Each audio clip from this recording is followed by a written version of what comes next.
क्योंकि कराची में जो स्ट्रीट क्राइम है वो दिन ब दिन बढ़ते चले जा रहे हैं और आपने भी देखा है कि हम आए दिन अपने शो में कराची में बढ़ते हुए स्ट्रीट क्राइम्स के हवाले से बात करते हैं, लेकिन क्या उससे कोई फ़र्क पड़ा? इतनी बार हम बात करते हैं और कोशिश करते हैं कि तवज्जो मबजूल कराएं कि इस वक्त सबसे बड़ा कराची का मसला स्ट्रीट क्राइम्स का भी है। लोगों की जानो माल को तहफ़्फ़ुज़ देना बहुत ज़्यादा इंपॉर्टेंट है, लेकिन ऐसा नहीं है। भी आप देख लें ना, अगर रवां साल के हम स्टेटिस्टिक्स देखें तो 100 कत्ल हो चुके हैं मज़ाहमत पर डकैती के दौरान। आप अंदाज़ा कीजिए। और अब उनका जो डर और खौफ का एक अंसर होता है, जो इनका पकड़े जाने का एक डर होता है, वो ख़त्म होता जा रहा है। वो अब पहले करते थे सुनसान जगहों पे वारदातें, अब वो करते हैं जहाँ पर कई लोग मौजूद होते हैं, जहाँ पर बड़ी तादाद में मतलब लोग भी होते हैं, ख़ास तौर पर सुनसानियत भी नहीं होती। अब ये देख लें, ये एक चाय का एक ढाबा है जिसके ऊपर कैसे सुकून से आके वारदात करने के लिए आ गए। उन्हें कोई डर नहीं है कि किसी के पास कोई गन हो सकती है, कोई मुझे दबोच सकता है, पकड़ सकता है, because they have been doing this for a while. जी बिल्कुल। और कानून नाफिज करने वाले इदारे, I wonder where they are. मतलब और ये डिफेंस वाला के एरियाज है जहाँ पर आप देख रहे हैं कि किस तरीके से, ठीक है, अच्छा जाते जाते कि कोई कुछ कर ना जाए, एक हवाई फायर भी करते हैं, फिर ये गोली अंधी गोली किसकी जाके जान ले सकती है। ये तो खैर अल्लाह खैर हम तमाम तो लोगों को अपने ज़ुबान में रखे।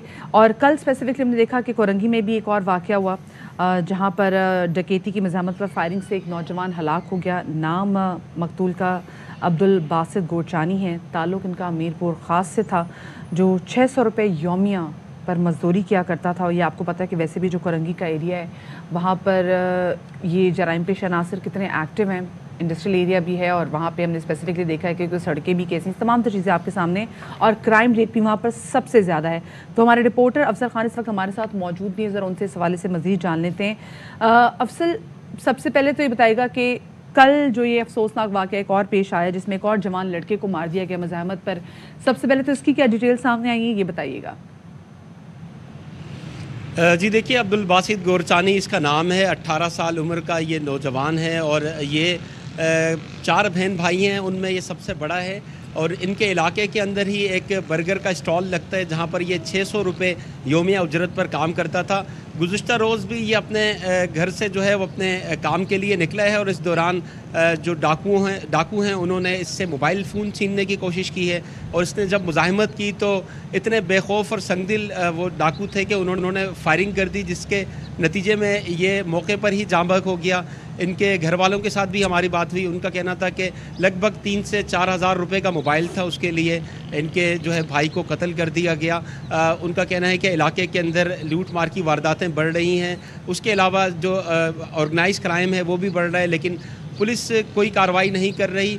ना ही इससे पहले जो वाक़यात पेश आए उनमें मुलविस मुल्ज़िमान को पकड़ा गया, ना ही इलाके के अंदर बहुत ज़्यादा जो पुलिस की स्नैप चेकिंग होनी चाहिए या गश्त होना चाहिए वो नहीं होता, जिस वजह से इनके इलाके के अंदर लूट मार की वारदातें बढ़ रही हैं। और कल इनका भाई भी इस लूट मार की वारदात के दौरान मुज़ाहिमत पर मारा गया। अब्दुल बासित गोरचानी की लाश जो है वो ज़ाब्ते की कार्रवाई के बाद वर्षा के हवाले कर दी गई है। अब पुलिस जो है वही अपना रिवायती तरीका अख्तियार करेगी, मुकदमा दर्ज करेगी और उसके बाद नुमाइशी कार्रवाइयाँ करेंगी। लेकिन ये जो नौजवान अपनी जान से महरूम हो गया, अब शायद इसके घर वाले इसकी याद हमेशा इसको याद रखेंगे और ये शायद कभी वापस नहीं आ सकेगा। बिल्कुल बिल्कुल। दूसरी जानिब एक और वाक़या भी हुआ आज सुबह। जी, बस वाक़यात पे वाक़यात हो रहे हैं और मतलब यहाँ पर तरह तरह की फोर्सेस भी बन रही हैं, शाहीन फोर्स, बाइक पे फोर्स, और क्या करें, क्या और करें। अभी जो स्पेसिफिकली जो आप बताइए, जो भी डिलीवरी बॉय को जो सुबह उसको भी लूटा गया, ज़रा उस हवाले से भी बताएं जो सचल गोट में वाक़या हुआ है।